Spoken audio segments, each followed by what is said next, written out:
जय माता दी दोस्तों, स्वागत है आप सभी का एक बार फिर से।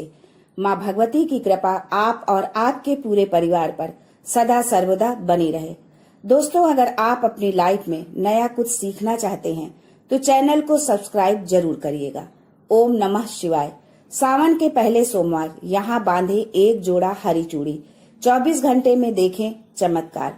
दोस्तों, सावन का महीना मर्यादा और भक्ति का महीना होता है। सावन के पूरे महीने पर भगवान भोलेनाथ का नियंत्रण होता है।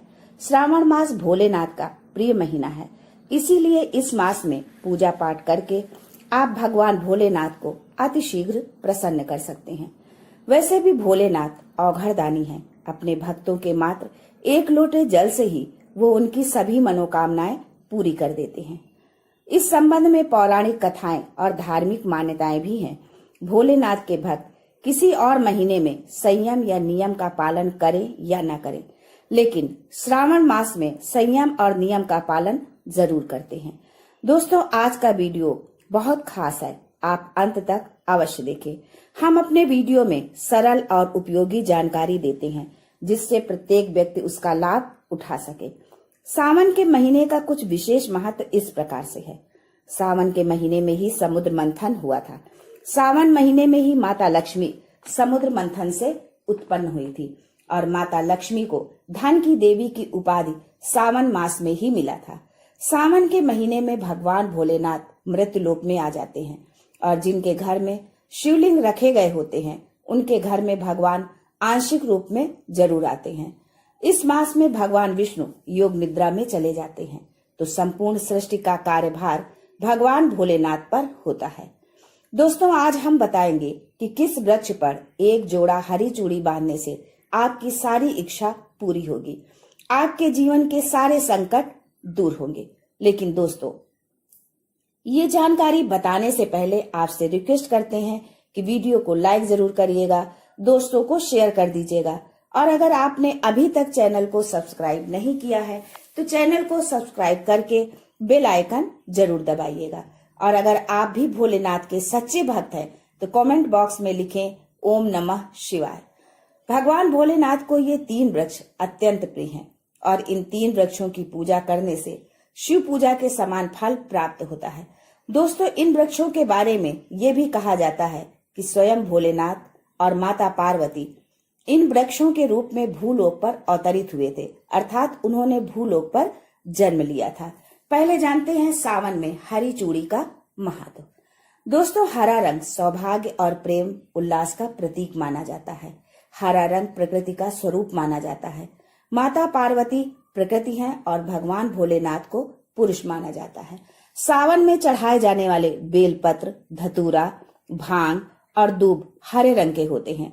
प्रकृति निर्माण करने वाले भगवान भोलेनाथ हरे रंग से अतिशीघ्र प्रसन्न होते हैं। सावन में जो महिला हरे रंग की चूड़ी पहनती है, हरे वस्त्र धारण करती है, उसे अखंड सौभाग्य की प्राप्ति होती है। इसलिए सभी माताओं बहनों को सावन मास में हरी चूड़ी और हरा वस्त्र धारण करना चाहिए।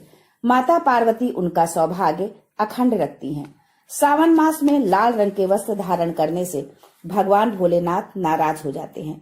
तो दोस्तों, इस वृक्ष पर सावन के किसी सोमवार को बांधे हरी चूड़ी आपका दुर्भाग्य सौभाग्य में बदल जाएगा। कैसी भी परेशानी हो, गरीबी हो, कष्ट हो, कलह हो, जीवन में चल रही सारी समस्याएं समाप्त हो जाएंगी। और केवल एक ही सोमवार के दिन आप ये उपाय करते हैं, हरी चूड़ी इस वृक्ष पर बांधते हैं, तो जन्म जन्मांतर की गरीबी भी मिट जाएगी और शीघ्र ही एक ही सोमवार को ये उपाय करने से आपकी मनोकामना पूर्ण होगी। तो दोस्तों, वो कौन से वृक्ष हैं, आइए जानते हैं। पहला वृक्ष है शमी का वृक्ष। तो शमी के वृक्ष के बारे में ध्यान से सुन ले। शमी वृक्ष को माता पार्वती और शिव का मिश्र रूप कहा जाता है, इसीलिए शमी के वृक्ष को उमा महेश्वर वृक्ष भी कहा जाता है। पूरे सावन भर शमी वृक्ष पर माता पार्वती और भोलेनाथ का वास माना जाता है। सावन के महीने में गोधूली बेला पर प्रदोष काल के समय, यानी जब न दिन हो न रात हो, यानी संध्या काल के समय इस वृक्ष को छूने मात्र से कष्ट दूर हो जाते हैं। सावन के महीने में शमी वृक्ष की जड़ पर कच्चा दूध डालने मात्र से भगवान भोलेनाथ अतिशीघ्र प्रसन्न होते हैं और माता पार्वती का खूब सारा आशीर्वाद मिलता है। शमी वृक्ष का और धार्मिक महत्व क्या है, ये भी जानिए। दोस्तों, भगवान राम ने लंका पर आक्रमण करने से पहले शमी वृक्ष की ही पूजा की थी। पांडवों ने अपने दिव्य हथियार शमी वृक्ष के नीचे ही छुपा कर रखे थे। शमी वृक्ष जिस घर में लगा होता है उस घर का कल्याण होता है। तो दोस्तों, शमी वृक्ष पर उमा महेश्वर का ध्यान करते हुए 2 जोड़ा हरी चूड़ी और हरा रिबन जरूर बांधें, या जो भी हरे रंग की श्रृंगार की वस्तु आपको मिल जाए उसे जरूर भेंट करें। आपकी कोई भी मनोकामना हो एक ही सोमवार में पूर्ण हो जाएगी। शमी वृक्ष के पत्ते यदि पूरे सावन भर भोलेनाथ पर चढ़ाते हैं तो आपके घर अष्टलक्ष्मी वास करती हैं। आपके घर में कितनी भी दरिद्रता हो, आपके घर में कैसी भी परेशानी हो, परेशानी समाप्त हो जाती है और पूर्ण रूप से आपके घर में आकर भौतिक सुख निवास करने लगते हैं। दूसरा वृक्ष है धतूरे का वृक्ष। धतूरे का वृक्ष भगवान भोलेनाथ के उग्र स्वरूप काल भैरव के अंश से उत्पन्न हुआ है। मान्यता है कि शिवलिंग पर धतूरे का पत्ता, पुष्प या फल चढ़ाने से राहु, केतु और शनि के कुप्रभाव समाप्त हो जाते हैं। धतूरे के वृक्ष पर सावन के महीने में अगर 2 जोड़ा हरी चूड़ी बांधे तो शत्रु से छुटकारा मिल जाता है।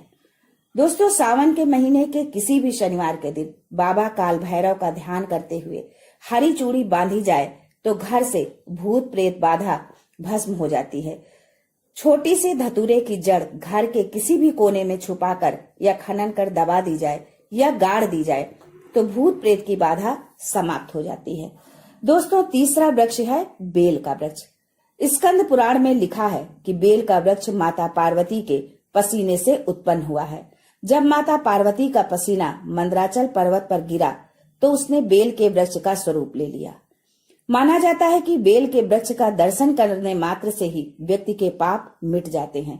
स्पर्श करते हैं तो जीवन की सारी समस्याएं मिट जाती हैं। अगर आप भगवान भोलेनाथ को अति शीघ्र प्रसन्न करना चाहते हैं, आप भगवान भोलेनाथ पर खूब सारी चीजें चढ़ा रहे हैं लेकिन बेल का पत्ता नहीं चढ़ाते हैं तो वो प्रसन्न नहीं होते हैं। पूरे सावन में बेल की जड़ पर ब्रह्मा जी का वास होता है, मध्य स्थान पर विष्णु और संपूर्ण स्थान पर भगवान भोलेनाथ का वास माना जाता है। ऐसा भी माना जाता है कि कोई भी साधक सावन के महीने में बेल वृक्ष की पूजा करे, सुबह के समय में या फिर संध्या के समय में बेल की जड़ के पास अगर घी का दीपक जलाए तो तीर्थों के स्नान करने के समान पुण्य की प्राप्ति होती है। समस्त तीर्थ सावन के महीने में बेल की जड़ में आ जाते हैं। तो दोस्तों, सावन के किसी भी सोमवार बेल वृक्ष पर कच्चा दूध डाला जाए तो जीवन की परेशानियां और कष्ट मिटते हैं। सावन के किसी भी सोमवार के दिन संध्या बेला में बेल के वृक्ष में 1 जोड़ा हरी चूड़ी जरूर बांधें। संध्या बेला में ही क्यों? तो दोस्तों, संध्या बेला को ही प्रदोष काल कहा जाता है। प्रदोष काल के समय अगर माता पार्वती और भोलेनाथ की एक साथ पूजा की जाए तो प्रभाव बढ़ जाते हैं। इससे मनोकामना अति शीघ्र पूरी होती है। जैसे आप सुबह पूजा करते हैं तो उसका प्रभाव 100 गुना होता है, लेकिन अगर संध्या काल के समय जब आप पूजा करते हैं तो उसके प्रभाव 1000 गुना ज्यादा बढ़ जाते हैं। तो संध्या काल के ही समय घी का दीपक जलाएं। दीपक जलाने के बाद आप 1 जोड़ा हरी चूड़ी बेल के वृक्ष पर जरूर बांधें, एक ही सोमवार के दिन। ये उपाय करने से आपकी जो भी मनोकामना होगी वो पूर्ण हो जाएगी। जब आप भोलेनाथ पर बेल पत्र चढ़ाते हैं तो कम से कम 3 पत्तों पर चंदन से श्री राम लिखकर जरूर चढ़ाएं। इससे भगवान भोलेनाथ जल्दी प्रसन्न होते हैं। तो दोस्तों, सावन के किसी भी सोमवार को इन 3 वृक्षों में से किसी भी वृक्ष पर हरी चूड़ी जरूर बांधें, आपकी मनोकामना पूर्ण होगी। कमेंट बॉक्स में ओम नमः शिवाय लिखना ना भूलें। ऐसे ही धार्मिक एवं लाभप्रद जानकारी पाने के लिए चैनल को सब्सक्राइब करना ना भूलें। आज के लिए बस इतना ही। मिलते हैं अगले वीडियो में। तब तक के लिए goodbye and thanks for watching my video.